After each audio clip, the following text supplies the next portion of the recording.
All right, we want to talk about R squared. One video, one concept, R squared. It's called the coefficient of determination.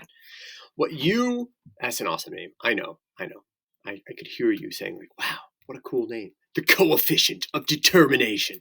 So, the percent, this is like your canned phrase that I can pull a string in your back and instead of saying, reach for the sky, I can pull the string and out will pop this canned phrase. The percent of variability in Y, but put it in context, that is accounted for by using X, put it in context, to predict Y, right? So like the percent of variability in a person's height that is accounted for by using shoe size to predict height. Okay? That's your type of sentence that you want to use. And it's always going to be a percent. It's always going to be a percent that you're measuring. Okay. So first, this is my to-do list in this video. The first, how is it related to R? It is literally R squared. So if you're given R squared, guess what you can do? Take the square root and you get back to R. Well, you get back to plus or minus R. If it's a positive slope, you take positive R. If it's a negative slope, you take negative R. But the square root of R squared is equal to the absolute value of R. Okay, so you got to plus if it's going up and minus if it's going down. Okay, so I have a couple of analogies to help you think about it. Okay, Lysol, which we got very up close and personal with because of coronavirus, advertises it kills 99.9% of all germs, bacteria, whatever. Okay, that's the percent of variability in germs that is accounted for by using Lysol to eliminate germs. Okay, so we're trying to account for variability. All right, and I'll get to this a little bit more in 4.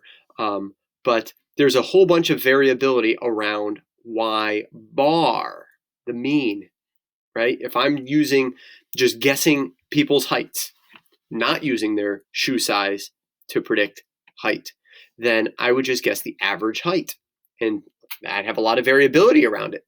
But some of that variability is going to go away. It's going to be accounted for by using shoes to predict height, shoe size to predict height. Bigger shoes tend to be taller people. Smaller shoes tend to be shorter people. Not perfect, but it's a tendency. Okay, and so what percent of my variability did I improve by? How much was it accounted for? So if you consider the variability ahead of time to be 100% of variability, okay, then the variability afterwards is some percentage of that, and the difference between the before and after is how much variability has been accounted for by using X to predict Y. Okay, now in a crime scene, all right, you have 100% of your forensic evidence. Okay, and if the mailman committing the crime accounts for 12% of forensic evidence, and you could tie 12% of the forensic evidence to the mailman. Okay, maybe the mailman did it, but maybe just the mailman is already present at your house on a daily basis, and his fingerprints are on the mail and stuff like that. And so there's reason why he shows up in forensic evidence. But maybe there's an 85% of the forensic evidence can be explained or accounted for by using O.J. Simpson to explain how this murder happened. Okay, and so the evidence, some percentage of it can be used to let X explain Y happening. Okay, so this person's walking through this room and they're leaving evidence. Okay, but there's lots of people. Kids walk through that room. The husband walks through the room. The wife walks through the room. Lots of people walk through that room. Which person accounts for the greatest percentage of the forensic evidence to explain the crime? Okay, and so we can think about it as who accounts for the greatest percentage of forensic evidence. You have all the evidence you've gathered, and now who accounts for most of it? Who can we ascribe to? Okay, so the formula, you can see here that we're measuring the variability of each data point from the mean. That's what I said here, compared to the mean. So this is like your total variability, and it's kind of like your variance, except for we didn't divide by n minus 1, okay? And this is kind of like your standard deviation of your residuals, except for we're not dividing by n minus 2, okay? But it's the sum of all the yi's minus, but it would be the variance because we didn't even take a square root, minus each predicted value. So notice, this y bar is the same. You have a mean of your y's, and that's the same no matter which yi you're talking about. You're just measuring like a standard deviation of y. How far is y from the average?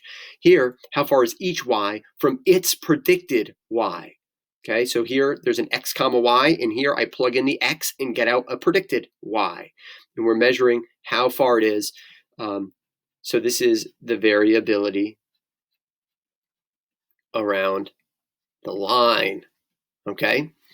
And if we take this as a percent, okay, if there's like 50 variability around the line, but there's 500 variability around the mean, 50 out of 500 is 0.1.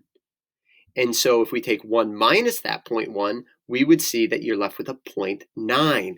So 90% of the variability has been accounted for because we went from 500 down to 50. And so if you multiply by 0.1, so we subtract 90% of all variability, okay?